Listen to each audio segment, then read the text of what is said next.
오늘 경기 소감 한 말씀 부탁드리겠습니다. 뭐 선수들은 대체적으로 경기 내용과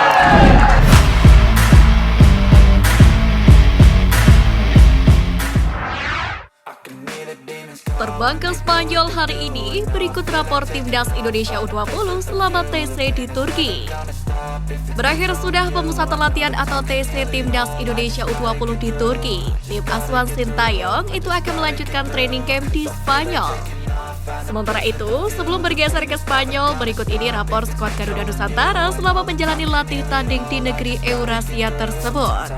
Total, Timnas Indonesia U20 telah melakoni 7 laga uji coba.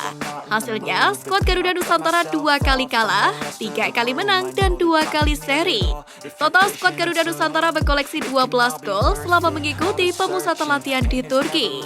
Menurut Sintayong, skuad Garuda memiliki 3 kekurangan yang perlu segera diperbaiki setelah melakoni uji coba terakhir di Turki.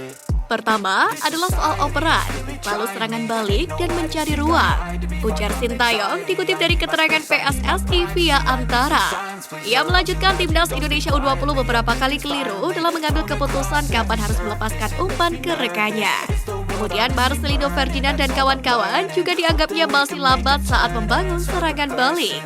Ketika mendapatkan bola dari lawan, counter attack harus dilakukan dengan cepat. Tutur Sintayong. Terakhir, Timnas Indonesia U20 dinilai Sintayong belum memahami sepenuhnya soal penciptaan ruang di tengah permainan. Jika menemukan ruang kosong, pemain mesti datang untuk mengisinya dan menunggu operan ke sana. Pungkas pelatih asal Korea Selatan itu. Meski masih banyak yang perlu dievaluasi, mari kita beri apresiasi dan semangat terbaik untuk skuad Garuda Nusantara yang telah berhasil merampungkan TC Turki dengan baik. Ragu tampil di Piala AFF, Sandy Walsh isyaratkan bisa debut di FIFA Matchday 2023. Pemain keturunan Indonesia Sandy Walsh tampak ragu bisa tampil di Piala AFF 2022 meski Sintayong dikabarkan akan mengupayakannya. Mengingat Piala AFF tidak masuk dalam kalender FIFA sehingga membuat sulit klub untuk melepaskan dirinya. Sandi hanya bisa berharap debut di FIFA Matchday pada 2023 mendatang sebelum mentas di Piala Asia 2023. Pasalnya, sebagai pemain baru, Sandi perlu mengasah kekompakan terlebih dahulu dalam beberapa laga bersama dengan Timnas Indonesia. Bek 27 tahun itu tampaknya pesimistis. Klubnya, KV Mechelen akan melepaskannya ke Piala AFF 2022. Mengingat Sandy Walsh merupakan pemain inti dari Mechelen. Dia bahkan selalu bermain penuh di setiap kompetisi Belgia. Terlebih pada bulan Desember nanti, Mechelen memiliki laga-laga penting.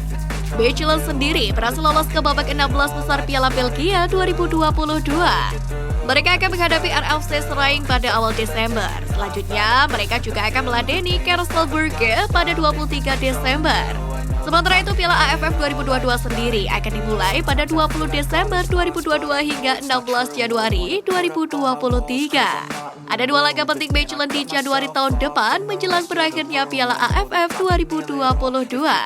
Terlepas dari itu, saat ini naturalisasi Sandy Walsh sendiri juga masih belum rampung seutuhnya. Dia perlu disumpah agar bisa secara resmi menjadi warga negara Indonesia. Deretan pemain Timnas Indonesia rawan dicoret Sintayong jelang Piala AFF 2022. Gelaran Piala AFF 2022 semakin dekat, tapi pelatih Sintayong tidak memiliki banyak waktu untuk mempersiapkan tim dengan matang sebelum 20 Desember nanti. Tanpa adanya parameter performa yang jelas, Sintayong jelas akan menengok pemain yang sudah sempat dipanggilnya dalam beberapa agenda internasional. Dari sanalah ia akan melakukan proses seleksi untuk menentukan skuad terbaik. Dan berikut ini 3 nama yang rawan ditinggal untuk gelaran Piala AFF 2022. Yang pertama, Irfan Jaya dari Bali United. Irfan Jaya bisa dikatakan merupakan salah satu andalan Sintayong di sektor sayap.